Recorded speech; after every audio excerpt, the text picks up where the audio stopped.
21 जुलाई की संध्या में जानीपुर थाना अंतर्गत नागवा गांव में दो बच्चों की शव बरामद किया गया। इस संबंध में पुलिस के द्वारा कांड दर्ज करके अनुसंधान प्रारंभ किया गया। इसमें पुलिस के द्वारा एसएसएफ की टीम को बुलाया गया, स्वान दस्ता को बुलाया गया और विभिन्न टीमों को बनाकर अलग अलग जगहों पर रेड छापामारी की गई, साक्ष्य संकलन किया गया और एक पूरी एसआईटी बनाई गई थी जो सिटी एसपी पश्चिमी के निर्देशन में चल रहा था। इन लोगों के द्वारा त्वरित कार्रवाई करते हुए इस घटना को 24 घंटे के अंदर में घटित किया गया और जो इसमें अभियुक्त थे उनकी गिरफ्तारी कर दी गई। ये घटना करने के लिए एक व्यक्ति जो पूर्व से जो बच्चे जिनका देहांत हुआ है उनके परिचित थे और उनका उस घर में आना जाना लगा रहता था। इसी क्रम में वो पुरानी सुनियोजित ढंग से प्लानिंग करके वो आए और घटना को अंजाम दिया। घटना की प्लानिंग पहले ही हो चुकी थी। घटना के दिन ये सुबह में जाकर बगल के दुकान से मिट्टी का तेल, केरोसिन का तेल खरीदे और तेल को एक बोतल में रख के घटनास्थल पर गए। वहाँ पर जाने के बाद दो बच्चे थे, एक लड़का एक लड़की। लड़का वहाँ पर सो रहा था, लड़की गेट खोली थी, ये अंदर गया और ईंटा से लड़का को मारा और लड़की का गला दबा के उसकी हत्या कर दी। हत्या करने के बाद साक्ष्य को छुपाने के लिए जो केरोसिन का तेल था उसको छिड़क के आग लगाया ताकि साक्ष्य को मिटा सके और घटना करने के बाद बाहर से गेट बंद करके चले गए। इसमें जब पूछताछ की गई तो उसने ट्राई भी किया। इसके सारे सबूत हम लोगों को मिले, जो फुटेज है सीसीटीवी फुटेज वगैरह में भी आया है। जिसके हाथ से वो केरोसिन का तेल खरीदा था उस व्यक्ति की पहचान की गई, उसको भी पूछताछ किया गया और उसका भी स्टेटमेंट लिया गया। ये पूर्व में प्रेम प्रसंग और उसके बाद असफल प्रेम प्रसंग का मामला है और उसी में ये घटना की गई थी। इसमें मैं जोड़ना चाहूँगा कि पुलिस के द्वारा बहुत ही बढ़िया से काम किया गया और घटना की जानकारी मिलने के 15 मिनट के अंदर में थाना वहाँ पहुँच गई थी। एसएसएफ की टीम वहाँ आई, सारी कार्रवाई की गई, परंतु वहाँ के कुछ लोग, व्यक्ति विशेष लोगों के द्वारा अपने व्यक्तिगत लाभ के लिए वहाँ पे पुलिस को कार्रवाई करने से रोका जा रहा था। एक माहौल क्रिएट किया जा रहा था कि पुलिस वहाँ पे काम नहीं कर सके, खास करके वहाँ के एसएचओ को टारगेट करने की कोशिश की जाती है। मैं आप लोगों से ये भी अपील करता हूँ कि जब घटना होती है और कई मामलों में पुलिस की बहुत ही बढ़िया से काम करती है, वहाँ पे कई अपराधों को रोकती भी है, लेकिन कोई अपराध हो जाए तो पुलिस वहाँ पहुँच के साक्ष्य संकलन करती है। लेकिन अगर शुरू में उनके साथ से बिहेवियर किया जाएगा, रोका जाएगा, तो कांड को भेजने में दिक्कतें होती हैं। खास करके जब रोड जाम कर दिया जाता है तो पुलिस का जो आधा एनर्जी है वो लग जाता है जाम छुड़ाने में और उस कारण से जो बहुत ही इंपॉर्टेंट साक्ष्य होते हैं जो तुरंत इकट्ठे करने होते हैं वो मिल नहीं पाता है। इसी क्रम में जब कल मैं भी वहाँ गया था और वहाँ पर रोड जाम किया गया था और रोड जाम करने में भी वहाँ पे जो लोग कर रहे थे उनका मेन इशारा इसलिए था कि वो एसएचओ को हटा सके। उनका इसमें रुचि नहीं थी कि कांड को भेदन हो सके।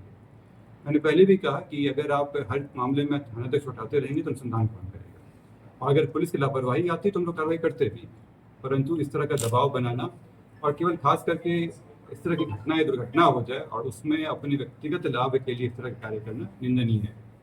मैं पब्लिक से भी अपील करूंगा और आमजनों से अपील करूंगा कि वो इस बात को देखें कि कहीं ऐसा तो नहीं कि उनके इमोशंस का गलत इस्तेमाल हो रहा है और इसका कोई फायदा उठाने की कोशिश। सर, हत्यारा कौन है? प्रेम प्रसंग किससे था? कितने दिनों से चल रहा था प्रेम प्रसंग? किससे चल रहा था? प्रेम प्रसंग पुराना मामला था और इसमें जो लड़की थी उसका प्रेम प्रसंग का मामला था, परंतु कुछ दिनों से लोग में अलगाव हो गया था और उसी क्रम में ये कार्य किया गया। कौन है युवक का नाम क्या? शुभम कुमार है, शुभम कुमार और उसके साथ देने में रोशन कुमार। दो बच्चा रोशन का क्या रोल है सर? रोशन जो था वो सहयोगी था और साक्ष्य को मिटाने में उसका अहम रोल था। जब हम लोग से पूछताछ की तो इसके बारे में इंफॉर्मेशन देना और फिर जो भी चैट वगैरह था उसको डिलीट करने के लिए उकसाना, इन सब में उसका रोल था। ये कहाँ का रहने वाला है? दोनों उसी क्षेत्र के रहने वाले हैं जहाँ पे घटना सर उसके पास की। बच्चा क्यों टारगेट किया गया सर?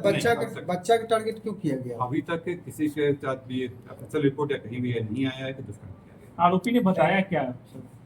आरोपी जो था वो उसके स्कूल में, जब बच्ची जो स्कूल में पढ़ती थी उसके साथ पूर्व में उसकी दोस्ती थी और उस घर में आना जाना भी था उन लोगों का, लेकिन परंतु कुछ समय से दोनों परिवार के बीच में इस चीज़ को लेकर सहमति नहीं थी कि वो लोग मिले और इसी क्रम में वो फिर मिलने आया था और जब दोनों के बीच में तनाव बढ़ा था और उसी के तहत ये प्लान किया था। जो ये व्यक्ति है शुभम कुमार, इसको ये खबर मिली थी कि ये जो बच्ची है ये किसी और के साथ भी देखी गई है, जिसका इनका कोई एविडेंस नहीं, सुनाई बातों के साथ चल रहे थे। और उसी में ये घटना की इसकी उम्र कितनी है? एज क्या है सर? है। ये 19 वर्ष। 19 वर्ष। सर कितने दिनों से लोगों का प्रेम प्रसंग चल रहा था? क्या गार्जियन के बारे में जानकारी थी? ये कम से कम 1-2 साल से चल रहा था। गार्जियन को खबर थी इसके बारे में, उनके द्वारा इसका अप्रोच भी किया था दोनों साइड के माता पिता। ये दोनों कौन है? शुभम और ये रोशन है, वो इसका मतलब कैसा रिलेटिव है? जो रिलेटिव नहीं है लोग, इसमें बताया प्रेम प्रसंग का मामला है। बालिक है ये दोनों। 19 दोनों दोस्ती का में है। अभी तक जो आया है उसमें ये पढ़ाई कुछ समय पहले करके पढ़ाई छोड़े हुए थे शुभम कुमार, रोशन कुमार की पढ़ाई चल रही है। ये नशा का आदि भी है क्या? इसका जानकारी हम लोग अभी नहीं। बच्ची ये माइनर ऐसा कुछ नहीं है। बच्ची माइनर बच्ची माइनर। पॉक्सो एक्ट में मामला दर्ज हुआ है क्या? नहीं, इसमें जैसे मैंने बताया कि अभी तक वाला में नहीं आया कोई इस तरह के कि उनके साथ कोई जबरदस्ती की गई हो, लेकिन जब फाइनल रिपोर्ट आएगा उस हिसाब से करेंगे। अगर इस तरह का मामला आता है तो पक्का तो कितने लोग शामिल है सर परीक्षा? इसमें 2 लोगों का लगता है और साथ ही में जो व्यक्ति केरोसिन का तेल बेचे थे, क्योंकि वो बच्चे को बेच रहे हैं और बिना जानकारी के ज्वलनशील पदार्थ बेच रहे हैं, तो उनके अभी बयान उनका भी किया गया, उनसे पूछताछ की गई है और उनका बयान दर्ज कराया गया। कितने बजे सर ये जो अपील है ये कितने बजे लेकर गए थे? लड़की 12:30 के आसपास आई थी और ये घटना उसके बाद इसका मोबाइल वगैरह बंद हो सकता है क्या? शिल्पा ये दोनों बच्ची का मोबाइल वगैरह सर बंद कर रखा है आगे तक। बच्चियों का जो मोबाइल था ये इनके पिता के मोबाइल का इस्तेमाल करते थे और इसके साथ भी व्यक्ति के जो अभियुक्त हैं इनके साथ भी बातचीत उनके मोबाइल से। रोशन की उम्र क्या होगी? रोशन की उम्र बताई गई करीब 19 वर्ष। सर ये जब घुसा था घर में तो बच्चा सोया हुआ था तो